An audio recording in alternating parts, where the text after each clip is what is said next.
You are looking at Julian's pronunciation guide, where we look at how to pronounce better some of the most mispronounced words in the world, like this other curious word. But how do you say what you're looking for today?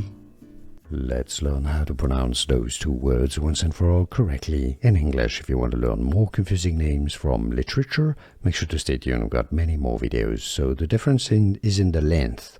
So they have different names. The top word here is a novel, right? A novel are 40,000 words or longer. Novel or novels for the plural. Now, if it's below 40,000 words, it's a novella. It still has to be above 17,500 words. So novel versus novella. Here are more videos on how to pronounce more confusing words and names too many mispronounced. Like this video if you found it useful. I appreciate your support. I'll see you soon and thanks for watching.